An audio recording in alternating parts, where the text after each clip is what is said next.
mono black thing keeps coming up. Yeah, it does. This one has the 3 Quack Sickness, 3 Blight Casters, 4 Corpse Haulers, and a decent amount of enchantments. Oh, we've got 3 Blight Casters? Yeah. Oh, wow. And we're splashing white for pacifisms. Yeah. We've got, so the middle seat, so Harry's got the Aura theme deck. Oh, so Bronzy Fain is actually a Star City Games employee. Oh, cool. That's awesome. Thanks to Ruben Bressler for pointing that one out. So we've got a bit of a Virginia home team battle. Yeah. Yeah. Hey, the Pat Cox is, they're DC area, right? Yeah, DC. Relatively local. Yeah. And Roanoke, relatively local as well. Yeah, Roanoke only a short 3 hours away from here. Yeah, actually. that's nothing. That's nothing. Now, Cox's deck is one thing that we haven't talked about very much because I was wondering if we were going to see like some sliver action and how slivers were going to play a role in this. Cox's deck has 3 blurred slivers. He's got a battle sliver. He's splashing for bone/sliver because he's a green-red base with a small white splash. Do we have the bigger sliver? He's got a ground shaker, which is the trampling sliver, 7 mana, 5/5. He also has 2 predatories. Predator. Yeah. That's the one I'm looking for. Yep. So we've got green-red slivers, and those are the sliver colors, I think. Yes. The white slivers, I mean, he has the good white sliver, the rare one. But the other white slivers are like just okay. You've got like Hive Stirring, which doesn't really pump your sliver as much. You've got the +0/+1 sliver, which like +0/+1's fine, but you know, as we've learned many times, pumping toughness is not the same as pumping power. Not even close. Not even close. And like Sentinel sliver is like a fine 2/2 body, but Vigilance isn't a huge ability. Like haste, adding power, double strike. These are the good slivers. So red, green. You want to look at these decks over here? Absolutely. So we've got the Advocate of the Beast deck. Got some advocates. Unfortunately, we're missing Rumbling Baloth, not Predatory, my bad. We're missing the Baloth, but we've got the Maulhorns. We've got the Advocate and Maulhorn combo. All right, so the Maulhorn has attacker return. It's going to get a little bit bigger. So Bronzy, who's playing against Orin, is going to be red-green mid-range-ish beatdown. We've got a blue-black control for Sean French. Okay. Any bombage? Let's see here. We got Clone. That's definitely a good one. We have multiple Wardens of Evocile to race out a Shadowborn Demon. There's actually 2 copies of Lifebane Zombie too Ooh. in the middle seat against Harry Frank. So we've got Lifebane Zombie. We were talking about this earlier. Yeah. Lifebane Zombie versus a mono black deck. Not so much. Not so much. Not so much. 3/1 Intimidate and. It is not so good when it's not going to do anything. I'm going to be interested to see if French actually sideboards them out because, again, Brian Kibler had written his article about his experience at the pre-release where he actually boarded out his Lifebane Zombie because it was so bad in the matchup that was played. So Orin leads off on a nice island, I'd have to say, and Bronzy answers back with an Elvish Mystic. Orin has a mountain, so he's blue-red. Yep. Let's see what Bronzy follows up this 1-drop with.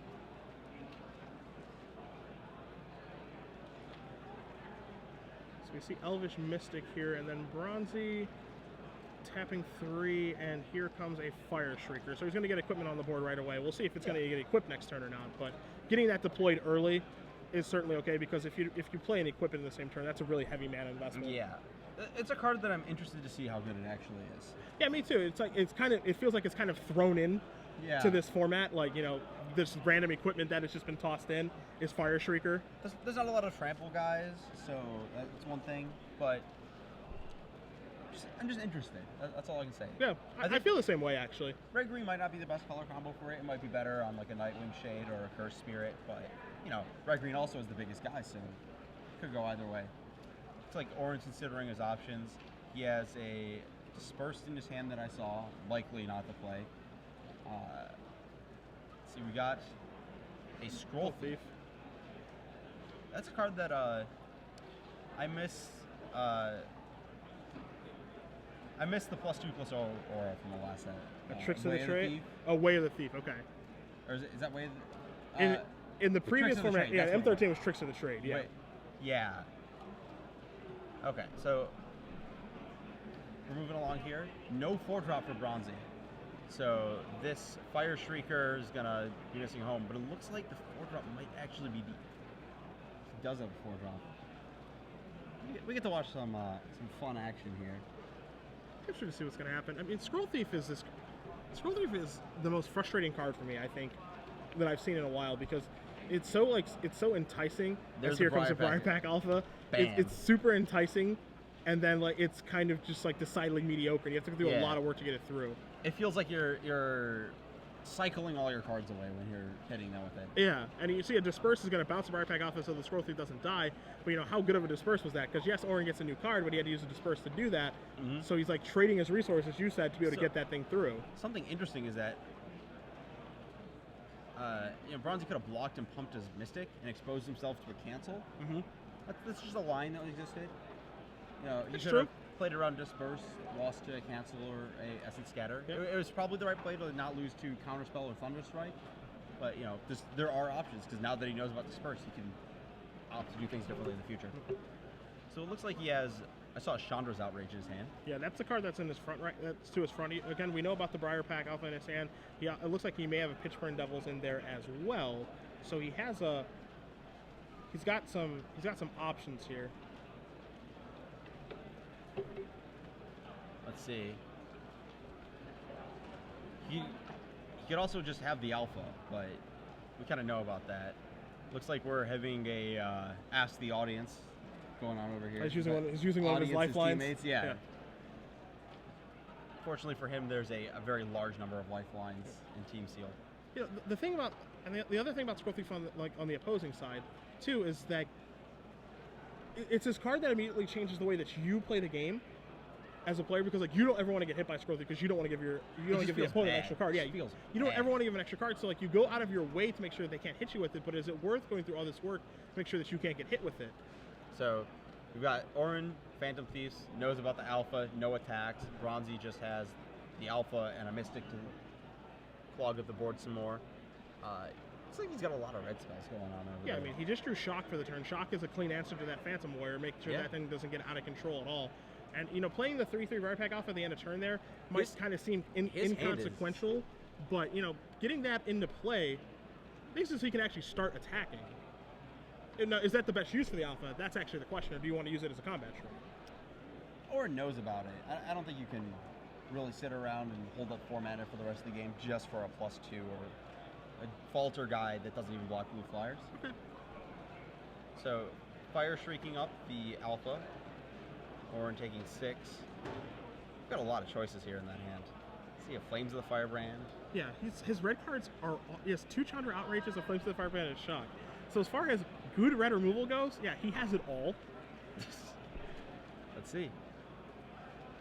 Outrage coming down on the Warrior. Wow, I'm surprised he's going to take care of the Warrior instead of the Scroll Thief. I wouldn't want to give Orin any more cards based off like all the cards that are in my hand if I'm Bronzy. You know, like I just have answers to everything. I don't want to give you any more extra cards to like. I don't know what he can draw. Like that's awesome, but I just don't want to give my opponent any extra cards. I want to make him earn it. Yeah, you're winning this race by a lot. You don't want to let Orin set up for a later game. So here's a Claustrophobia and an additional Phantom Warrior. Mountain is the draw here. So now actually Bronzy can actually play multiple red spells in a turn. He can outrage plus Shock. He can Flames of the Firebrand, plus Shock to just clear up Beasley's board. Fire Shrieker, kind of, it got into 1 hit. It was good for 3, and now we're kind of seeing the downside of Fire Shrieker, which is, or maybe the downside of Elvish Mystic. It's not really a full card of value. Yeah.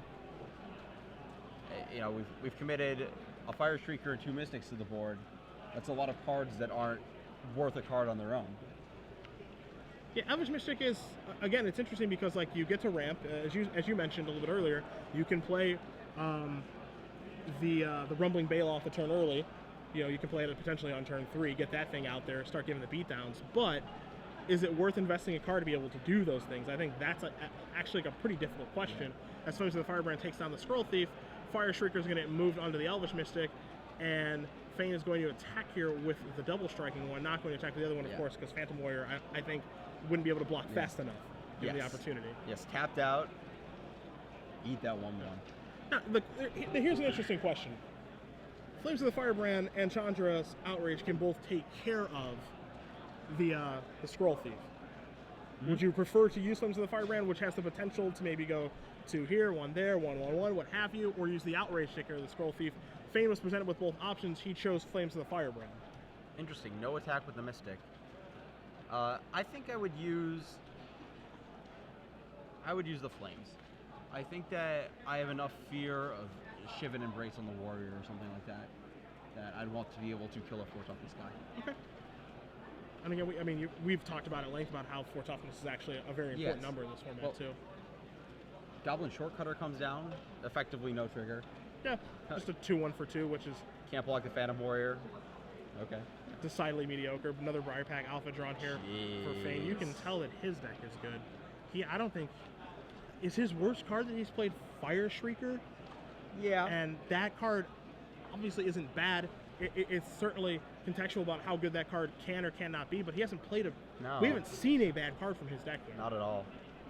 Yeah, these are some nice ones. These are the green cards you want, right? You want cards that attack. You don't want giant spiders. You got beatdowns and removal. Yeah, and a little bit of acceleration too, so you can play multiple spells in one turn. He's got plenty of mana to move that Fire Shrieker around if he needs to. So I think his question here is that he can outrage if he wants to and alpha, but that's all of his mana, including the Mystics. Yep. He can shock the Phantom Warrior. He can attack with... So, like, maybe you want to leave back Alpha and Shock as your spells. And then from there, he can either attack with both 1/1s, or he can leave back the unequipped one to block the 2/1. So he's going to attack here, and now he's going to play the Alpha after no block's been declared to make it so that this is an attack for 6 points of damage. Plus 2, plus 2. 3 from the first hit, 3 from the second hit because of double strike. So he's going to push him damage through, add a 3/3 to his board, and then he's got Shock at the ready for the Phantom Warrior. And of course, Goblin Shortcutter is outclassed in numerous ways right now on the board. Correct. So it looks like Orin's going to crack in for 2. Well, that's an easy start to the turn, and Fain is more than happy to take this damage. And I agree with him that there's no reason to shock here right now. Yeah. He's sitting at 16, he's going down to 14. No real trouble. No, just hold the shock up, wait for, Orin is at 6. Shock can target players. Yes. Or maybe wait for a Shiv's Embrace or something. Water Servant comes down. That's Orin's hope to hold the board, and it does live through a Chandra's Outrage. It's true. And he actually has enough to make it live through a Shock and a Chandra's Outrage. But it looks like Bronzy's done the math. We might see this go upstairs. Okay, he's going to take care of the Shortcutter, get that out of the way. Going to draw a card, quickly draws a Forest. Outrage is going to target this. Uh-oh. And Orin's just going to pack it up, knowing that he's just in some trouble there. Can't really get anything done. He could have saved his Water Servant, yes, but I don't think it's going to end up winning him the game. Maybe he doesn't want to show him any more cards and just going to concede the game. We're just kind of treading water a little. We saved the Water Servant, and then we can pump it again and, go to 2 life and trade it for the Fire Shrieker Mystic, or go to 1 and kill the other Mystic. And then we're just looking at a board where we've got Phantom Warrior and Water Servant versus Alpha. Actually, the damage from the Chandra's Outrage. Yeah, that was the lethal damage. That's lethal damage, yeah. So, Beasley's going to lose game 1 over Bronzy Fain. Fain up 1 as we're going to cut over to the Sean French, Harry Frank match in the middle seat.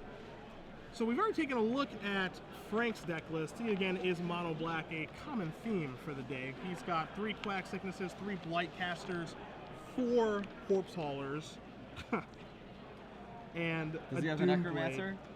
He does not have the Necromancer. He does not have the Necromancer for the combo. Has a Senior Vampire as well. His deck looks, and he's splashing, as you said, for pacifist. There's 2 of them. Right. So his deck looks wonderful. Oh, wow. Wait, we said Sean French had Lifebane Zombie. Yeah, it looks like he has 2 Lifebane Zombie. It looks like he's up a game 2. We'll see if those Lifebane Zombies show up for game 2 or not. That's what I want to know. Yeah, that's what I want to know too. Is if he's going to board them out or if he's going to leave them in. If he saw the pacifisms, he might get hooked. That's true. That's actually true. You see some white mana, might want to try to remove a card there.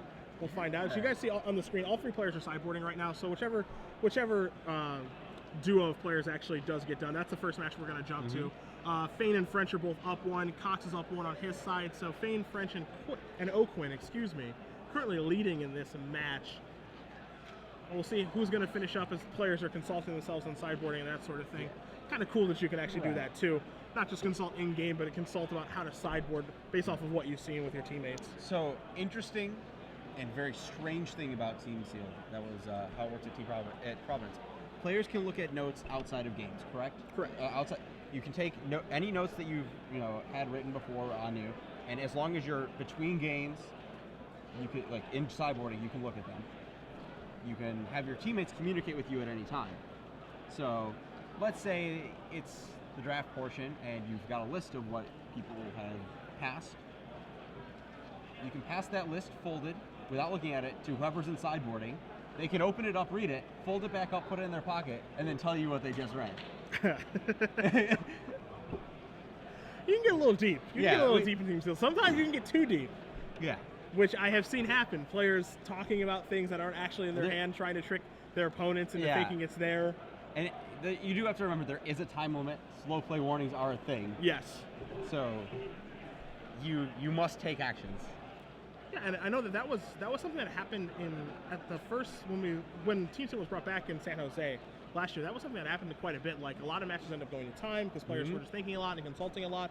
What's a reasonable amount of time to actually be able to consult with your teammates? Yes. Because then then the teammates, I don't want to say start arguing, but they start defending their points about what they want to have happen, and then they're going back and forth, and the other team's looking at them just going like, "Are you guys going to do something?" Or can we move on? Yeah, can we move on? I like past to this cast decision? a spell or make a decision. That'd be great. So yeah, the time aspect of it is like a very, very real thing that you do not want to have come into play. Absolutely. A draw is about the worst thing that can happen. Yeah, draws are no fun, especially in formats where you're not sure if X11 is. I guess all tournaments are that way, but X11, I feel like it's not as safe here. Yeah, I don't feel like it's that safe either. And depending on how many teams and how the tiebreakers break down and stuff like that, you don't want to get yourself in that situation. It's just a situation you just want to stay out of at any time. So, I'm just looking at Sean French's deck a little bit. He's main decking Bondrock. I like his style. Yeah, I like that a lot. I'm so pro like those discard effects. I absolutely love them. He's opting to play a Child of Night over the third Corpse Hauler. Okay. Interesting. It's kind of it's the kind of decision that you could spend a lot of time on. It won't matter a lot most of the time. Sure. I mean, I can certainly see that Corpse Hauler coming in, like that additional Corpse Hauler coming in for this match. Yeah. Because like you're in the mono black mirror and that sort of thing. And so we're going to cut over to Quinn versus Cox. O'Quinn going to start off here with the Vigilance Sliver, while Cox just does have a Forest. Pat Cox is the Sliver deck, right? Pat Cox is the red-green Sliver deck. So we get but to he also see, has like all these Elvish Mystics and stuff. We get to see the new Slivers showcase why they're the new Slivers and not the old ones. Yeah, I think a lot of people, as you see a Blur Sliver here from O'Quinn, so he's going to get in for 4 points of damage on this turn. 4 points of Vigilance Haste. Yeah, a little Vigilance Haste action. I think a lot of people were talking about coming into this tournament how they were just going to take all the Slivers and just mush them all into one deck and hope that the mana works out. I don't know if that's a strategy that can actually work. I think it's a strategy on the surface that she'll talk about doing, but is this something you actually think can work? Just taking them all and putting them all in one deck? I don't know if there's enough Slivers per deck. I think that there's like only one of the common Slivers I'm super excited about. That's Predatory. There's one of the uncommon ones that's Battle, and then it's just the rares. And I think you have to lean on having multiples of an uncommon or multiples of a common or the rares. I think that's not something you can reliably have in a sealed deck. Okay. So Tim O'Quinn's got some good Slivers. He's got striking Slivers in his deck, which is normally kind of weird. You wouldn't really like 1/1 for 1. But what's tying the room together are these 2 Path of Braveries. Oh, okay. So we've got the white-red aggro deck over here. He's got 2 Crusades. That's pretty insane. Yeah. As Cox plays a rare of his own, he's going to play a Witch Stalker and pass the turn back. The 3/3 hexproof. That is your 3/3 hexproof dog. Path of Bravery. We were just talking about it. So whenever a creature you control, or whenever one or more creatures you control attack, you gain that much life. And then if you have more life than your starting life total, your creatures get +1/+1. So Tim's going to go up to 22, and he's going to attack you with 2 3/3 Vigilances. Yes, and this is this really unique, this is a very unique take on a Crusade type effect. Because normally, we've seen Honor the Pure, we've seen Intangible Virtue, various forms of this effect. This is one of the most unique ones I think we've ever seen. I really like this card on a lot of levels. I also really like the subtlety that it's not whenever a creature you control attacks, you gain a life. It's count triggers once on the attack, so on Moto, you don't have to click a million times to get through the triggers. That's nice. It's very nice. This is for your Magic Online grinders out there. It makes things a little bit easier. They've definitely said they've made a lot of decisions that way. So it looks like Blur Sliver is getting taken down by the Witch Stalker, but that's a trade because of the Crusade. Correct. And I thought I saw a Hive Stirrings in Tim O'Quinn's hand. So we've got this token sliver anthem theme going on over he here. is just the His deck red-white is sliver. awesome. There's the Elvish Mystic, and there is the... I think that's a sliver it's construct. the sliver construct, the artifact sliver. Looks like he probably boarded those in for this matchup. Let's see. Master of Diversions, yeah. Tim O'Quinn's got a real nice deck. I mean, we were kind of wondering if we were going to see like a hyper aggressive deck, if one could actually exist, and I think if there can be one, it's actually this strategy right here. I'm sad there's no Lava Axe. There's only one Suntail Hawk. He's playing Divine Favors over this Lightning Talons. I like Lightning Talons a lot more than most people because I've had a lot of good experiences with it in the past. But he's got the aggro auras too. I like his deck a lot. I like the style of what he's trying to do here. Yeah, and it's very focused. Yeah. As well. Like this isn't like an all-in aggressive deck. Yeah, absolutely. You see O'Quinn kind of reaching for his sliver, seeing if he wants to attack with this or not. Not sure if it's worth trying to make a trade. I mean, it is a 3/3. There could be a double block here on Cox's side, but I think it looks like Cox is just going to take it. I think I'm okay with trading a 3/3 for 2 creatures here, and especially because I don't think the Vigilance is a huge ability here. Neither do I. We traded off the sliver that mattered last turn. Yeah. So it looks like we're making some sliver tokens. Yep. Some 2/2 sliver tokens. Maybe if I won't be playing the Invitational, but maybe whoever wins the Invitational is going to become a color sliver token. It's an option, your likeness on a card. I've spent a lot of time thinking about what token I want to choose, actually. Yeah? Decent amount. Okay. We can talk about it more later. I understand. I'm actually excited to know, because I had a conversation about that with Riki Ayashi in Columbus, where like I kind of want to be a germ token because I know I'd get a lot of use, but then I'd be a disgusting 0/0. Yeah. And that's just not cool. Pat Cox finally hits his red mana. And we'll see what he's got back in the tank. Because he's light on red, but you know, he does have a lot of blur slivers of his own to play. Yeah, he's got 3 burst slivers. He's got 3 blur slivers and a battle sliver in his main deck as far as red card. Again, he's very, very green based. You see a giant spider here for him, but he doesn't have anything like a shock or a lot of other red cards. Yeah, we were hating on Giant Spider earlier a bit, but this is the matchup we wanted it. Yes, yeah. I agree with that. Absolutely. This is the red-white attack you deck, and I just want to block with a 2/4. Yeah. A lot of small guys. You know, he wants to build a critical mass of creatures. Path of Bravery actually helps him makes it so his creatures are relevant and he can push through damage. But you see a card like in Tim O'Quinn's hand, like Master Diversions, that once that gets deployed, he can tap the Giant Spider, or you can just pacify it and keep attacking. So we're going to see a shove for 7 here. Yeah. Tim O'Quinn going up to 26. Pat Cox is kind of, do I really want to trade a creature for half of this Hive Stirrings? Do I want to double block and trade a board for this 3/3? He's really under the gun here. He's being put to the test on how he wants to, you know, go about doing this. You know, what path does he want to take for the next couple of turns is what he needs to figure out, and what kind of cards does he have to draw to stabilize the board. Yeah. Oh my gosh. I'm looking at Tim O'Quinn's deck. It looks more awesome every time I look at it. Okay. He's got like multiple Fortifies to go with this too. He's got, he's playing Divine Favors, and he's got Pacifism and the double Path of Braveries. And then he's got a Johnny's Chosen, the 4 mana 3/3 that makes cat tokens whenever you play an enchantment. So Cox is going to block with this sliver construct on a high sliver, and he's going to naturalize the Path of Bravery, making it so the creatures are smaller, and the sliver construct is going to win in combat. So there goes one of those, and then O'Quinn's going to get 3 damage across, going to put Cox down to 7, but that's actually a pretty important naturalize, I think. Yeah.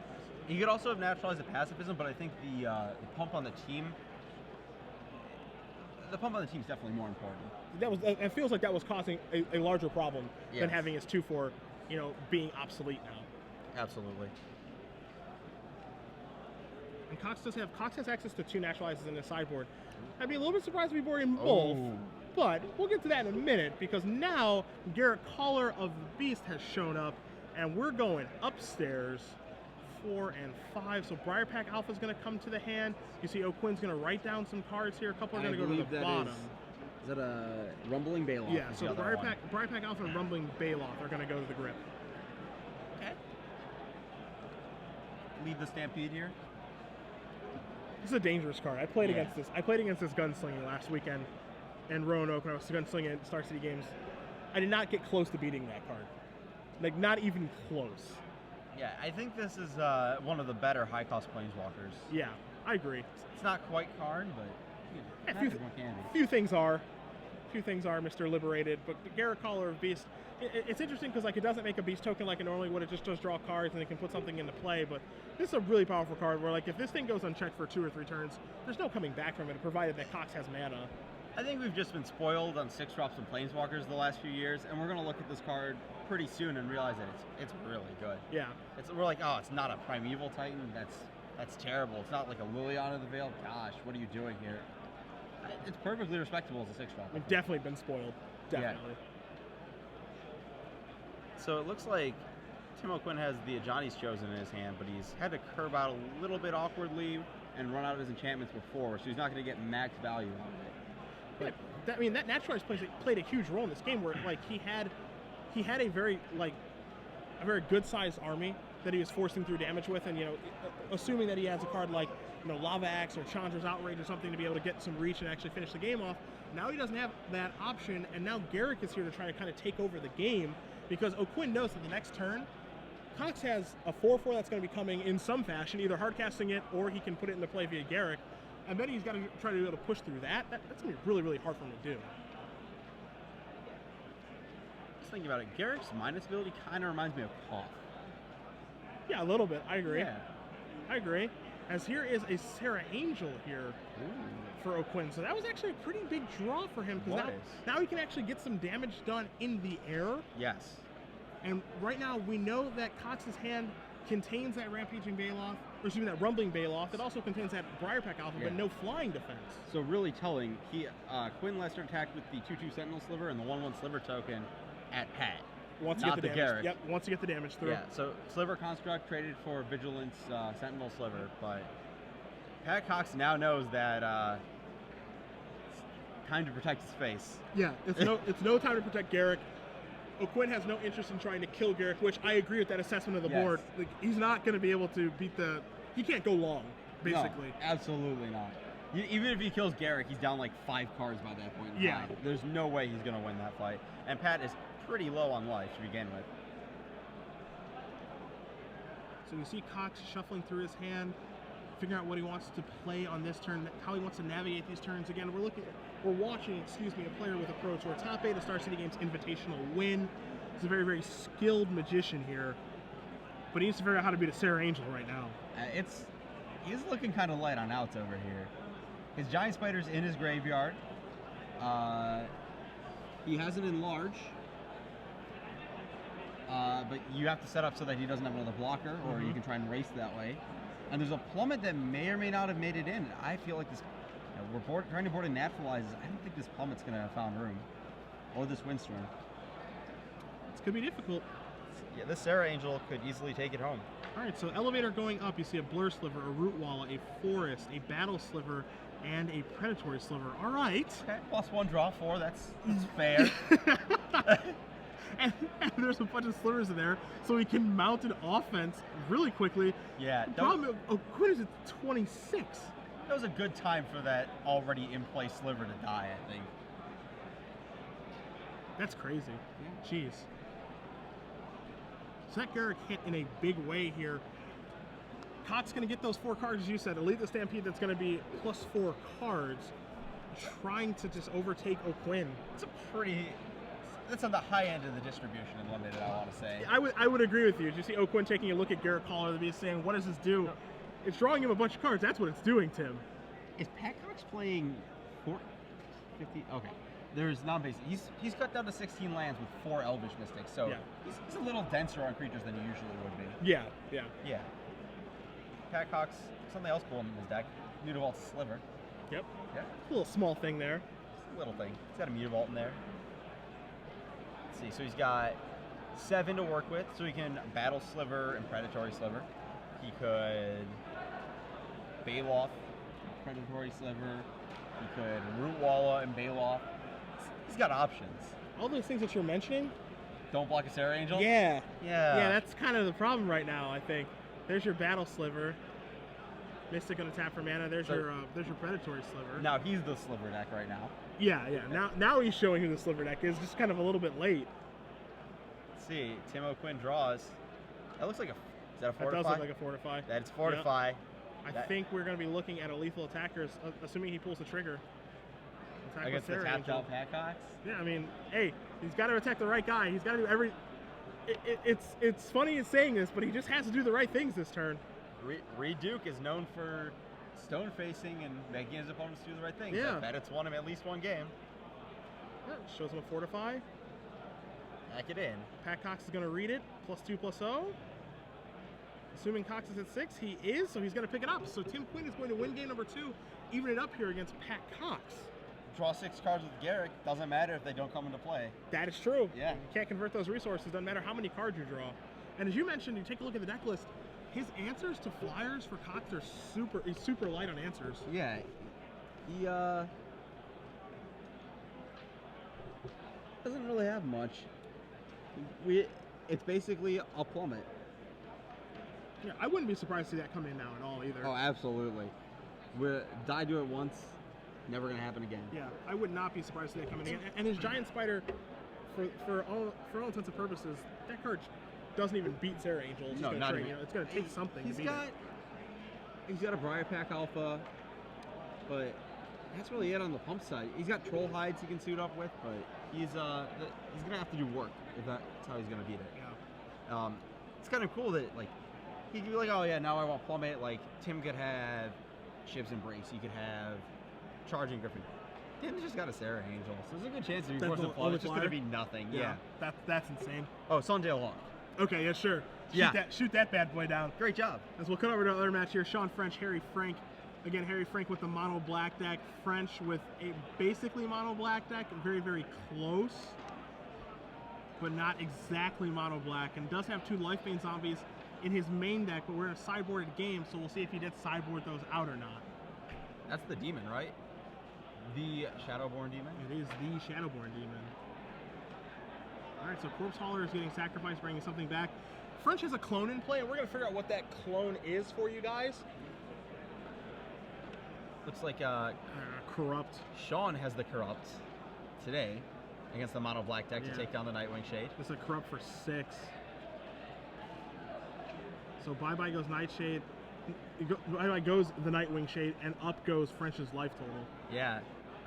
Harry tapped out, not have the mana up to sacrifice that to Gnawing Zombie. So it looks like that's a Water Servant. That's the clone. So let's see here. Yeah, that Gnawing Zombie was, if it had been up, that Corrupt would not have been nearly as good. But, you know, it looked like a scenario where we wanted to race downhill with that Nightwing Shade, especially against the Demon. Yeah, especially with French at 4 life. I think he just wants to try to get this game over with. Yeah. All right, so you see Frank kind of looking through his graveyard here, maybe signifying another Corpse Hauler. Yeah. He does have a lot of those, right? Yep. I think the count was 4. Yeah, that sounds like a number. Yeah, and there he plays another one, and the count is, again, 4 Corpse Haulers for him in his deck. It's all the Corpse Haulers. Looks like an Accursed Spirit, the 3/2 Intimidate, is going to join that board. Do you like that card in this matchup? I mean, it does have some power, but Intimidate, of course, not great in the mono black. It's not mono black though. Sean is blue. Okay. It's respectable. I mean, base black, maybe a touch of blue. The other thing too, the black creatures are small in this set, so like Accursed Spirit's going to trade for whatever blocks it. Okay. So worst case scenario. So the demon eats the clone. Child of Night comes down. Demon comes in. Sean excited to have drawn, it looks like, the other creature to sacrifice the demon so it doesn't eat itself. Yep. That's what it feels like to me, too. All right, gonna draw a card here is... I think that's another Corpse Hauler. Frank, I think it is another Corpse Hauler, I agree. Now, Harry's looking at this board, figuring, okay, I can Gnawing Zombie my way out. I can, not die to the demon that way. I can corpse hauler back a chump blocker. He's got options, but And that clone, for you guys at home, even though it's gone now, it was a water servant. yes. So that thing is long gone now. It's kind of a Shadowborn demon. Take me home, please. Yeah. As you see, draw enough creatures, maybe get the 6 in the graveyard, so Yep. we're not just chumping every turn. you see Frank consulting Cox here on what to do. Not bad to be able to consult a Pro Tour top 8 competitor. No, not bad at all. I think the only thing you can attack with here is the zombie, right? The Accursed. You can't attack with the spirit because he trades the. Okay, sure. Well, actually, I don't know how many creatures are in the graveyard. Maybe Sure. he just can't trade. Sure. Yeah, I don't know. I don't know. This actually it feels pretty tough. Yeah. If he's under 6, you can probably just attack with everything because, any trade and you end up in a situation where the demon eats itself. But if he's at 5, that gets it's a little iffy. All right, in comes Harry Frank with all of those Yep. creatures. So So we'll it looks see like exactly what he's there's- going to do. Okay, so Sean French is going to trade the Child of Night for the Spirit. So Sean is, it appears, low on creatures in graveyard. It looks like the demon is going to... Given this play, Yeah. I would have to say that there's You see him. 1, 2... Uh-oh. Uh-oh. Are we at 6? Doesn't feel like it. No. Let's see, we got another corpse hauler in hand. What are we hoping to get back? We're short of getting back the Nightwing Shade, playing it. Looks like we're just going to commit another 2-1 to the board. All right.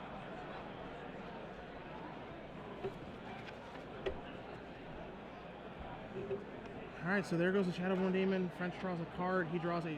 All right. That's a good draw. A pretty good Demon draw. died, get a Sengir Vampire. Yeah, that's sure. a pretty good draw. A good replacement flyer to have him play. It actually stands tall over this entire battlefield right now. Yeah. Well, when the Nightwing Shade comes back, that might not be the case anymore. Yeah. Nightwing Shade, there's some assembly required there, though. Yeah. Got to get it back, got to play it for the turn, and then have the mana available. Let's see here. So, at some point, Harry has to consider that if he advances the board enough while Sean's stalled, he can just go completely downhill with that the gnawing zombie as a burn spell. So like Sean's definitely on the back foot here, especially with 2 lands in his hand. As we can see, he's just drawn the second. So this Sengir Vampire is definitely staying home. Yep. Sean draws another island for the turn. You saw Harry play his land over there, so he actually has 2 activations at the ready for the Nightwing Shade. So Senior Vampire, if it were to attack, can trade with that. But it doesn't look like it has much interest in doing that. So now Senior Vampire has been outclassed pretty quickly. There's that Plains. Yep. For those multiple pacifisms that he has in his deck. This Nightwing Shade, that card. That card's a lot better than I thought. This Yeah, is like the yeah. 3rd round I've got to watch it in action. And while it does take like a little bit of time to get online, like once everything is going how it's supposed to be going, it's really, really good. Yeah. So we just play. We just got a scoop. Yeah, I think the card that he played, because it was off screen, I think, yeah, it was a Liliana of the Dark Realms. Oh, that's the what I Dark thought I Realms? saw. Yep. Okay. I knew it was or it could have been a Reaver. He actually has both of them. Yep. I couldn't tell which it was, but It looks like either one's good enough to get the job done. I would believe that. Because French is going to It was- concede the game. It was probably Dark Realms because that would have killed the block. Yeah. So Harry Frank is going to tie it up against Sean French. Those guys are going to be going to a 3rd and final game. We'll be moving on to another match in a moment. Not sure if we're going to move to Cox and O'Quinn or Fain and Beasley. Yeah. But Fain won game 1 against Beasley pretty easily and pretty quickly. You That still was- see that they're in game number 2 right now. That was the Chandra's Outrage, Flames of the Firebrand, Shock. all the red spells and some Briar Pack Alpha action. Yeah, all the good cards. Yes. For Mr. Fain over there against Mr. Beasley. So we'll see if Beasley's going to be able to tie that up or not. And you see both players shuffling up between French and Frank, and we'll see exactly where we're going to be moving to in just a moment for you guys. Yeah. Okay. Pat Cox versus Tam O'Quinn looks to be a couple turns underway. Looks like we're over on Beasley's match right now, and that board's a little stalled out. Yeah, we come to a convoluted board state here where both players do have a healthy amount of lands. You see on Beasley's side being a very fragile 1 life, he has a clone. He's attacking there. with a Jace's 4/4 flying for 4 blue, and when it comes into play, you mill target opponent for 5, That's and you can correct. cast one of the cards you mill, cast an instant or sorcery. You mill. Jace's Mind Seeker is the Mind card. Seeker. You also see a Phantom Warrior, a Wall of Frost, a Scroll Thief, and a Goblin Shortcutter on Beasley's side, as that Mind Seeker did a currently draws for 4 points of damage. Fain's board we would analyze, but he's picking all of it up right now, so it's not entirely relevant as we're going to be going to a third and final game over there as well. I feel like that would have been one of those games that you would have had to have watched the previous 10 turns. It would have been amazing. You get to see this comeback for Orange at 1 and like slowly and steadily fades a burn spell. But instead, we get to see the end game of Yeah. a dead to a flyer. whatever Also- it takes. And that Phantom Warrior probably helped too. Yeah, important note, the Mind Seeker is a 4/4 flyer. Another one. Another 4/4. Yeah, there's another 4/4 flyer. Yeah. Poor Giant Spider. Really not having a good day. Poor Giant Spider. It can block the Mythic Sphinx. It can block that one real. Oh, yeah, you're right, yeah. Yeah, okay, well, Giant Spider's back in my good graces since they can block the 3/7 flyer. That draws you cards. Yeah. How does Giant Spider get to block a Mythic Sphinx and live? Don't ask I'm me. calling a flavor judge on that one. I am. I am. It should not be able to block a Mythic Sphinx and live. So that looks like a lot of slivers going on over here. And a Fortify. Oof. Oh boy. And we knew that this is something that O'Quinn's deck was capable of. Make a bunch of creatures cast a Fortify. Yeah. Which, again, we talk about the strategy of a Suntail Hawk or Lava Axes or what have you. But swarming the board and fortifying also Yeah. seems like a pretty potent strategy in this format. Fortify is your overrun. Yeah. It looks like one of those is a striking sliver, considering the fact that the other one just didn't die. Yeah, we see a board of a striking sliver, the hive sliver, the hive tokens, the vigilant sliver, Path of Bravery is in play. You see Quinn is at Another 28. vigilant sliver. Yeah, Yeah. this is This a is a- lot of power. This is a pretty good board position versus an Elvish Mystic, And 3 8 life. lands, yeah, 8 life. You see Root Wallet in the graveyard here for Cox. He's going to draw his card for the turn. It's another Elvish Mystic. We'll probably be moving back shortly. I don't feel great for Pat Cox in this game. I'm not gonna lie. There's another Elvish Mystic. Doesn't even have white mana to Miracle of Terminus. Yeah, he's running so bad. You're right. Pat Cox, Stoneface staring down death. Yeah, Quinn draws his card and just shoves his guys up. Again, they all have Vigilance. That's why you see none of them tap. They're all just pushed forward. The trigger from Path of Bravery is going to happen. Going to gain 5 life, and Cox is going to extend the hand. So Tim O'Quinn is going to win the first match for his team, 2-1. So the team of O'Quinn, French, and Fain are up a match, and it's on now Sean French or Bronzy Fain to win another one to beat the more well-known team of Beasley, Cox, and Frank. Yeah. O'Quinn's deck looks awesome. Yeah. It looks awesome. It's my favorite deck I've seen all day Yeah. by a large amount. Like, we had some cool ones round 1. We had Wish for More Wishes. I like that, but I like me some Beatdown. All right, so we're going to cut to the Sean French, Harry Frank match. Quag Sickness going to take care of the 2/2 flyer Windrake at Uncommon. That is Warden of Evos Isle.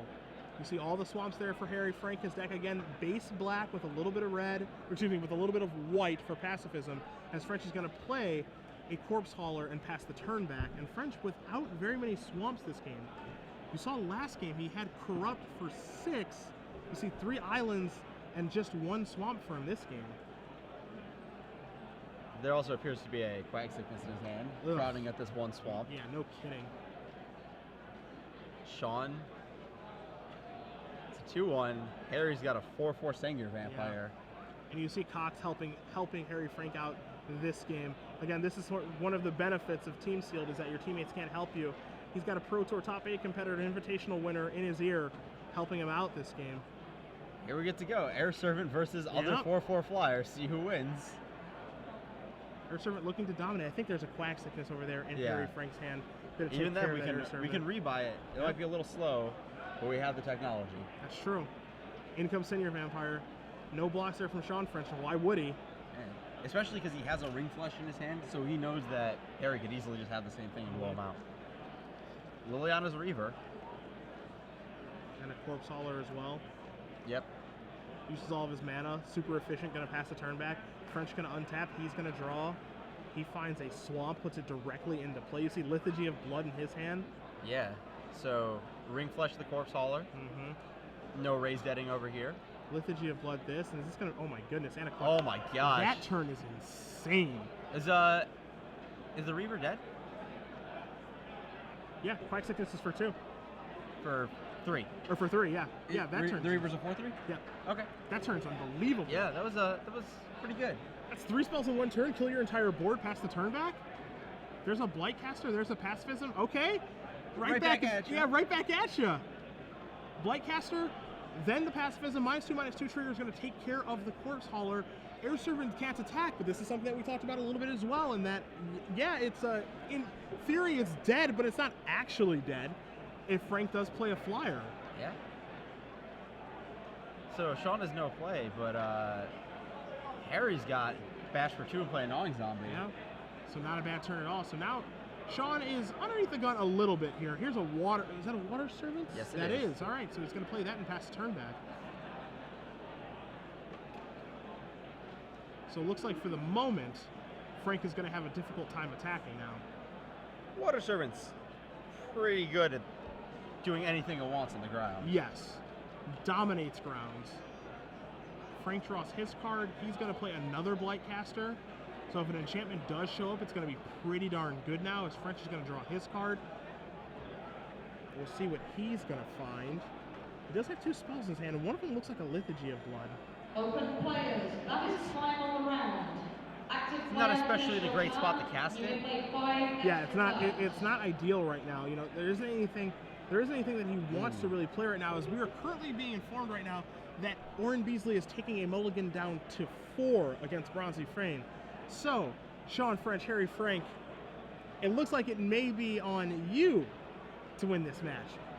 Well, But Orin even and then, Harry have to. yeah, Orin and Harry actually do have to win. So Orin's going to have to overcome a mulligan of 4 against what looked to be a very, very good red-green deck. Yes. The last time I had someone mulligan to 4, his name was Harry. It was Corvasi, and he Oh beat my David gosh. Sharfman. That I think you were at home watching that. That was a match. Yeah. So we got a demon coming down. Shadowborn Demon. Taking down a Cursed Spirit. Cursed Spirit getting sacked to Gnawing Zombie for the drain. Yep. Drop another island so we can pump up this Water Servant some more. I'll tell you what, I really, really like Fain, French's, and Oakland's decks. All Yeah. 3 of their decks look fantastic. Yeah, They all Yeah. look really, really good. absolutely. I'm just gonna root for the guy with the red-white aggro deck. So Air Servant gets eaten by a demon. Get that Pacifism out of here. He's got Archaeomancer and Mind Rot. Gonna Mind Rot. Start with Mind Rot. See what we got. Doomblade. Doomblade to take down the Water Servant. Uh-oh. That was our demon creature. Yeah. It's okay. We have Archaeomancer, but And what to get back is the question. he can get back Liturgy. He can get back Yeah, he does have a good target in Lethargy. You're right about that. Ring Flesh. He's getting back Liturgy. Yeah. Now the thing here is that Harry could draw any aura. Said he draws a land, but any aura Take care of the kills that Archaeomancer. demon Yep. because it takes down the Archaeomancer and the demon dies. Well, Frank is going to grab his creature, turn them all sideways here. Archaeomancer, as good as that card is, it is just a 1/2, and French can't block with it right now because he needs something to sacrifice. He can block the zombie.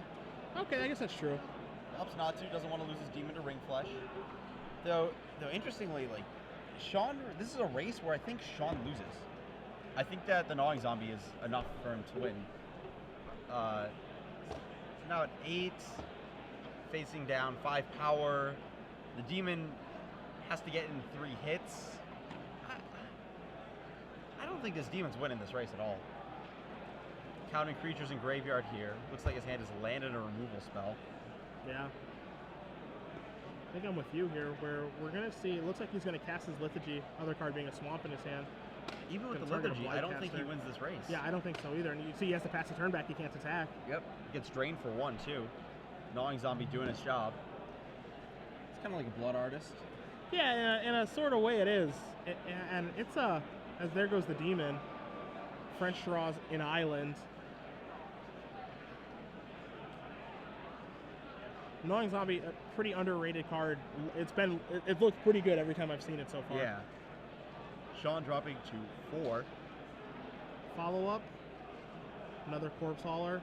Pass the turn back. Sean draws his card for the turn. It's to send your Vampire. It's not going to be good enough. He extends the hand. So Harry Frank is going to even it up. You see Pat Koch rubbing his hands together. Let's see if Oren can come back from this roll to 4. I don't know if he knows that his friend Oren is taking a mulligan to 4, but you see Koch moving over. Going to try to provide some help here as we're going to cut over to Fain versus Beasley. Oh, where? He's not doing terrible. This is one of Bronze's cards is a Dragon Egg. That's not really going to be doing much right now. There's a Predatory Sliver. He's got an Elvish Mystic as well. You see Beasley does have just a Wall of Frost on the battlefield to go along with 3 islands and 2 mountains. He actually has more cards in hand than Bronzy. He's stabilized pretty well here. Bronzy has a couple cards in play that just aren't really counting for anything, and he's effectively matched Oren's mulligans almost. Let's see. Fain is going to be reaching here for his creatures. Going to be sending some of them into the red zone here. You see Wall of Frost on the screen, playing as much defense as it reasonably can at this point in the game. Yeah. I think that's an Advocate of the Beast.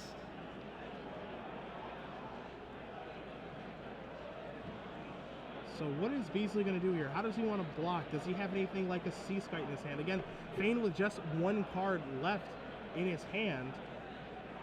You see one creature move to the back row there now. Because of Wall of Frost's ability, it's not going to untap the next turn. You see Fain move the creature that's going to untap back to the front as Beasley draws a card for the turn. So can he overcome a mulligan to 4? I feel like he's definitely in a position to do so. So the creature that just got blocked is a Mana West Sliver. Okay.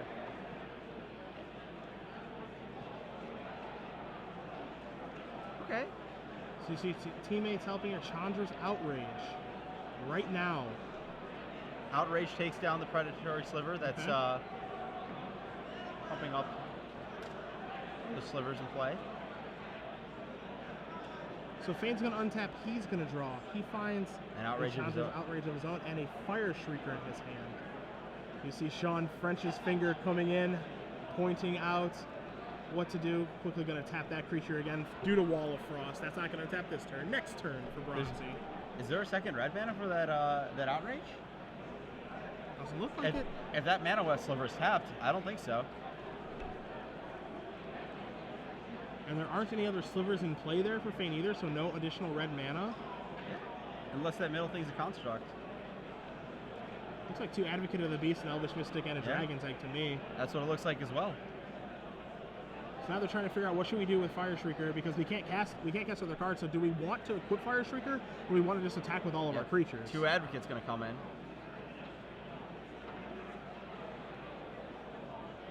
So just these. Block 1. All right, yeah, block 1. Go Go to down to 10. 10. This Wall of Frost is working overtime. There's a Fire Shrieker and passing the turn back. So no use of the Elvish Mystic this turn. No. That's the surprising thing to me. Yeah, could have gotten into free damage. No use of it or equipping with the Fire Shrieker, but no harm, no foul. Gonna untap. Advocate's Beast is gonna go back in the back row. No untaps from the Wall of Frost. Fain gonna draw his card. I believe, Ari, It's the Shiv's Embrace. Well, it's Fain's deck. It's right. It's probably good. Yeah. Yeah, no kidding. No kidding. We've seen what? Outrage, Flames of the Firebrand Shock, and Shiv's Embrace as his red cards. Yeah. And keep in mind that the other person on his team, Tim O'Quinn, is white-red. Yeah. He's like a slivers deck. Yeah, he just took some shortcutters. No big deal. Some striking slivers you wouldn't have played anyways. So both these players, are in time now. They're in so time. Bronzy is going to be turn number 0.